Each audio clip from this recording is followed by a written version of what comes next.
जय श्री कृष्ण। राधे राधे। श्री कृष्ण कहते हैं, तन मन और धन से ताकतवर बनिए, क्योंकि कमजोर लोगों को यह दुनिया बहुत सताती है। इस दुनिया में अजनबी रहना ही ठीक है, क्योंकि अक्सर लोग यहाँ अपना बनकर बहुत तकलीफ देते हैं।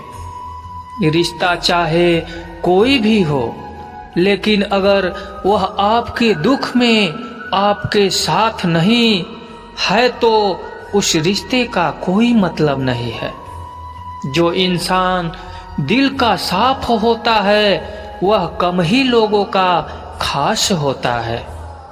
किसी के करीब जाओ तो ही पता चलता है कि वह हमसे कितना दूर है। सिर्फ जहर ही मौत नहीं देता, कुछ लोगों की बातें ही मौत के बराबर होती है।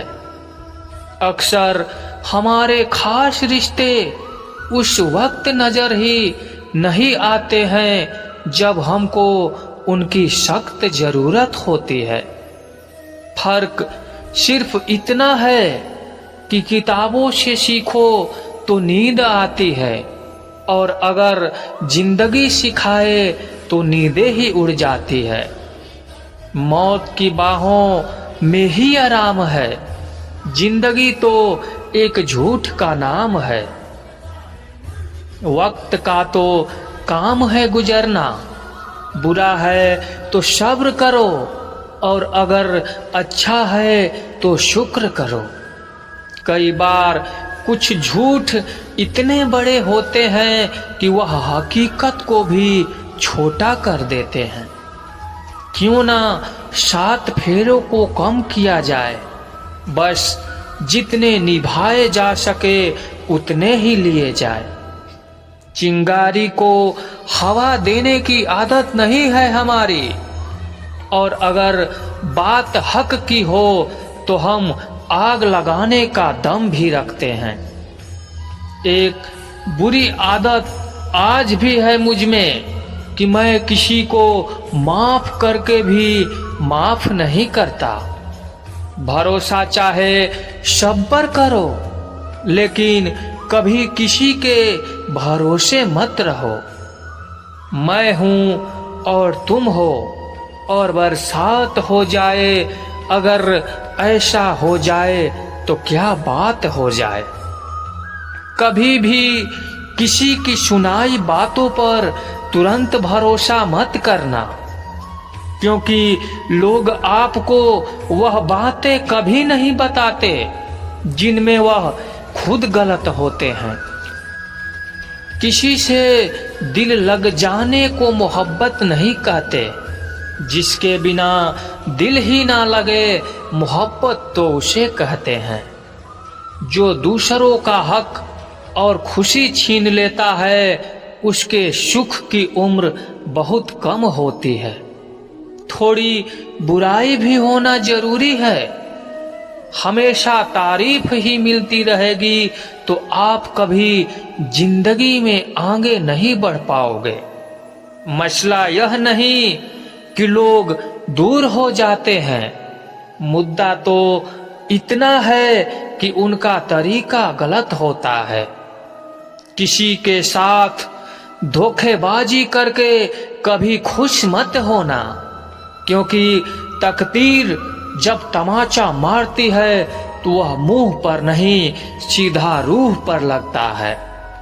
हर आदमी सुंदरता चाहता है और हर सुंदरता पैसा चाहती है। देर होने का यह मतलब नहीं कि आप हार गए। हो सकता है आप लंबी छलांग की तैयारी कर रहे हों। यह दुनिया है जनाब, यहाँ लोग आपकी खुशी छीनकर किसी और को खुश करने में बिजी हैं।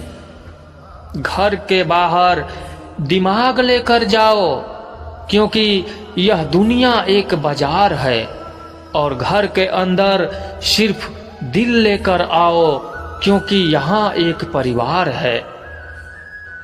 हमारी औकात सिर्फ एक सफेद चादर की है और जिसे अंत में खुद ओढ़ने की भी ताकत हमें नहीं होती है। विश्वास पहले टूटता है और रिश्ता बाद में टूटता है, लेकिन इंसान सबसे पहले टूट जाता है। जब थोड़ी फुर्सत मिले मन की बात कह दीजिए, क्योंकि बहुत खामोश रिश्ते ज्यादा दिनों तक जिंदा नहीं रहते। जब बात किसी की जरूरत की हो, जुबान सबकी मीठी हो जाती है। अहंकार का बस इतना ही सच है कि यह दिल से जुड़े रिश्ते भी खा जाता है। जो लोग खुद को हर जगह जबरदस्ती एडजस्ट कर देते हैं, ऐसे लोग हमेशा दुखी रहते हैं। प्रेम कहानी सिर्फ फिल्मों में ही अच्छी लगती है। रियल लाइफ में किसी से सच्चा प्रेम करके देखो, आंखों में आंसू ना आ जाए तो कहना, इस दुनिया में अधिकतर लोग ऐसे ही होते हैं जो साथ बैठकर आपके साथ हंसते हैं और पीठ पीछे आपको डसते हैं। जिंदगी सिर्फ तभी आसान होगी जब आप दूसरों से उम्मीद कम और खुद पर यकीन ज्यादा करोगे। यह दो दो मुंह रखने वाले लोग पता नहीं ऊपर वाले को क्या मुंह दिखाएंगे। दुनिया का सबसे गलत इंसान वह है जिसे यह लगता है कि हर बार हर चीज में सिर्फ वही सही है। कौन कहता है कि रात गई बात गई? यहाँ तो रात होते ही सारी बातें सताने लगती है। खुश होने के लिए भी भीड़ की जरूरत नहीं है। जिंदगी में कुछ पाने के लिए जिद होनी चाहिए, वरना उम्मीद तो हर कोई लगा कर बैठा है। भरोसा भी कांच की तरह होता है, एक बार टूट जाए तो चेहरे अलग अलग दिखाई देने लगते हैं। अकेला रहकर अकेला महसूस करना तकलीफ देता है, लेकिन सबके साथ रहकर भी खुद को अकेला महसूस करना मानो इंसान को अंदर से मार देता है। जब किसी को आपके साथ रिश्ता खत्म करना होता है तो सबसे पहले तो वह आपसे बात करना कम कर देगा, धीरे धीरे दूरियां बनाएगा, फिर आपको इग्नोर करेगा, फिर आपको यह महसूस कराएगा कि आप जिंदा रहो या मर जाओ, उसे कोई फर्क नहीं पड़ता। जिंदगी में अगर अपनी कीमत बढ़ानी है तो तपना तो पड़ेगा ही। कोई भी काम शांत तरीके से करो, क्योंकि शेर शिकार करते समय चिल्लाता नहीं है। सच तो यह है कि सफर के ही मजे लेने चाहिए, वरना हर किसी की मंजिल तो शमशान में ही है। कोई अगर आपके रास्ते में गड्ढा खोदे तो परेशान मत होना, क्योंकि यह वही लोग हैं जो आपको छलांग लगाना सिखाएंगे। मुझे जरूरत नहीं उस इंसान की जो अपने मतलब के लिए मेरे साथ है। मैं खुश हूँ अपने ईश्वर के साथ जो बिना मतलब के ही मेरे साथ है। महाभारत युद्ध की तस्वीर जब भी आपने देखा होगा, उसमें भगवान श्री कृष्ण को सारथी के रूप में ही पाया गया होगा। दरअसल महाभारत के महायुद्ध से पहले ही श्री कृष्ण ने कह दिया था कि वह महाभारत के महायुद्ध में शस्त्र नहीं उठाएंगे और न युद्ध करेंगे। पूरे महाभारत के दौरान कई विषम परिस्थितियां आई, लेकिन श्री कृष्ण स्थिर बने रहे और उन्होंने अपना सुदर्शन चक्र नहीं चलाया, न ही किसी से युद्ध किया। बस एक बार ही युद्ध के आरंभ में भीष्म की मनोदशा और इच्छा का सम्मान करने के लिए और अर्जुन को कर्तव्य का बोध कराने के लिए श्री कृष्ण ने रथ का पहिया हाथों में उठा लिया। ऐसे में अर्जुन ने श्री कृष्ण के चरण पकड़ लिए और श्री कृष्ण से रथ का पहिया रख देने के लिए कहा। सवाल उठता है कि आखिर श्री कृष्ण ने युद्ध न करने की बात क्यों की? क्यों खुद को युद्ध से अलग रखा? क्यों वह महज पार्थ यानी अर्जुन के सारथी बनकर मार्गदर्शक बने रहे? आइए जानते हैं इस रहस्य युक्त सवाल का जवाब। महाभारत युद्ध के इस रहस्य को जानने से पहले भगवान श्री कृष्ण और अर्जुन के पूर्व जन्म को जानना होगा। पौराणिक कथाओं के अनुसार भगवान श्री कृष्ण पूर्व जन्म में नारायण थे और अर्जुन नर थे, जिन्होंने बद्रिका श्राम यानी बद्रीनाथ में नर और नारायण पर्वत पर तपस्या की थी। नारायण और नर दोनों ही भगवान विष्णु के अंश से ही उत्पन्न हुए थे, क्योंकि उस समय सूर्य भगवान के एक असुर भक्त दंभोधव ने सूर्यदेव की तपस्या करके उनसे 1000 कवच का वरदान मांग लिया था। इस कवच के साथ यह भी शर्त थी कि 1000 साल तपस्या के बाद ही कोई इस कवच को तोड़ सकता था और जो भी इसे तोड़ता वह स्वयं भी मर जाता। इस वरदान को पाकर दंभोधव अपने आप को अमर मान बैठा था और देवताओं और मनुष्यों पर अत्याचार कर रहा था। नर और नारायण को दंभोधव ने युद्ध के लिए ललकारा। तब नारायण ने दंभोधव से युद्ध किया और 1000 साल के युद्ध के बाद आखिर नारायण ने असुर का पहला कवच तोड़ दिया, लेकिन कवच तोड़ने के साथ वह स्वयं भी मृत्यु को प्राप्त हो गए। तब नर ने उन्हें महामृत्युंजय मंत्र से जीवित कर दिया और दंभोधव से युद्ध करना आरंभ कर दिया। यह युद्ध भी 1000 साल चलता रहा और नर ने असुर का दूसरा कवच तोड़ दिया। इस बीच नारायण ने 1000 साल की तपस्या पूरी कर ली और दंभोधव से युद्ध करने लगे। इस तरह से बारी बारी युद्ध करते हुए नर नारायण ने दंभोधव असुर के 999 कवच तोड़ डाले। जब अंतिम कवच रह गया तब वह असुर सूर्यदेव के पीछे जाकर छुप गया। सूर्योदय ने अपनी शरण में आए भक्त को नर नारायण से बचा लिया, लेकिन खुद को नर नारायण के शाप से नहीं बचा पाए। नर नारायण ने सूर्यदेव से कहा कि आपका यह भक्त द्वापर में आके अंश से उत्पन्न होगा और तब आपको अपने पुत्र की मृत्यु का शोक भोगना पड़ेगा।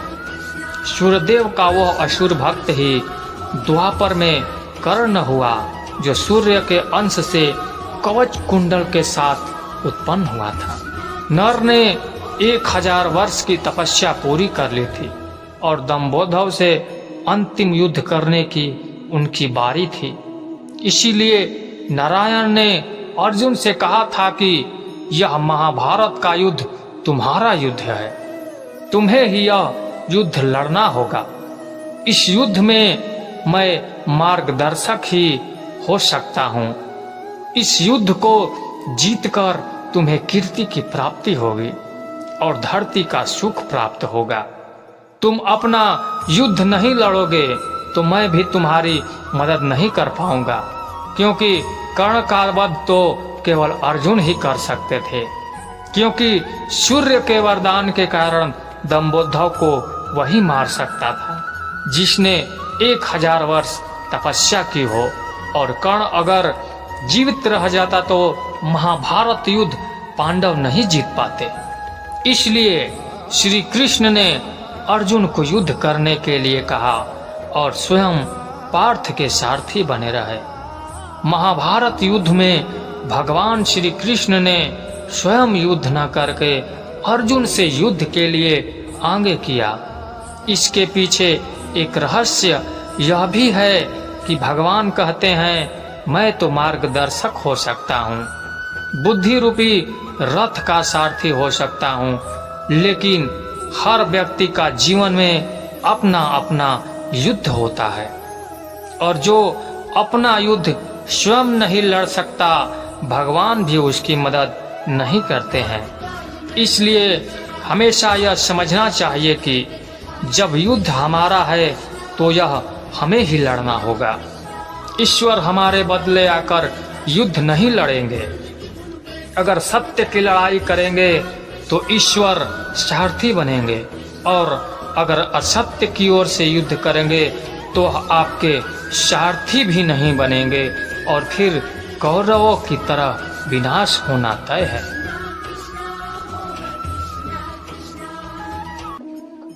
भक्ति करते समय मन शांत रहना चाहिए और सभी तरह की बुरे विचारों से बचना चाहिए। जो लोग इस बात का ध्यान रखते हैं उन्हें भगवान की कृपा मिलती है। इस संबंध में एक लोक कथा प्रचलित है। कथा के अनुसार पुराने समय में दो संत एक साथ रहते थे। दोनों की भक्ति का तरीका अलग अलग था। एक संत दिन भर तपस्या और दूसरा मंत्र जाप करते रहता था, जबकि दूसरा संत रोज सुबह शाम पहले भगवान को भोग लगाता और फिर भोजन करता था। एक दिन दोनों के बीच झगड़ा होने लगा कि बड़ा संत कौन है। इस दौरान वहां नारद मुनि पहुंच गए। नारद ने दोनों संतों से पूछा कि किस बात के लिए लड़ाई कर रहे हैं। संतों ने बताया कि हम ये तय नहीं कर पा रहे हैं कि दोनों में बड़ा संत कौन है। नारद ने कहा कि ये तो छोटी सी बात है, इसका फैसला मैं कल कर दूंगा। अगले दिन नारद मुनि ने मंदिर में दोनों संतों की जगह के पास हीरे की एक एक अंगूठी रख दे। पहले तप करने वाला संत वहां पहुंचा। उसने एक अंगूठी देखी और चुपचाप उसे अपने आसन के नीचे छिपाकर मंत्र जाप करने लगा। कुछ देर में दूसरा संत भगवान को भोग लगाने पहुंचा। उसने भी हीरे की अंगूठी देखी, लेकिन उसने अंगूठी की ओर ध्यान नहीं दिया। भगवान को भोग लगाया और खाना खाने लगा। उसने अंगूठी नहीं उठाई। उसके मन में लालच नहीं जागा, क्योंकि उसे भरोसा था कि भगवान रोज उसके लिए खाने की व्यवस्था जरूर करेंगे। कुछ देर बाद वहां नारद जी आ गए। दोनों संतों ने पूछा कि अब आप बताएं कि हम दोनों में बड़ा संत कौन है। नारद ने तपस्या करने वाले संत को खड़े होने के लिए कहा। जैसे ही वह संत खड़ा हुआ तो उसके आसन के नीचे छिपी हुई अंगूठी दिख गई। नारद मुनि ने उससे कहा कि तुम दोनों में भोग लगाकर खाना खाने वाला संत बड़ा है। तपस्या करने वाले संत में चोरी करने की बुरी आदत है। उसने भक्ति के समय में भी चोरी करने से संकोच नहीं किया, जबकि भोग लगाने वाले संत ने अंगूठी की ओर ध्यान तक नहीं दिया। इस कारण वही संत बड़ा है। इस प्रसंग की सीख यह है कि भक्ति तभी सफल होती है जब भक्त के मन में बुरे विचार न हो, भक्त बुरे काम न करता हो। जिस भक्त के विचार पवित्र हैं और जो बुरे कामों से दूर रहता है, सिर्फ उसे ही भगवान की कृपा मिलती है।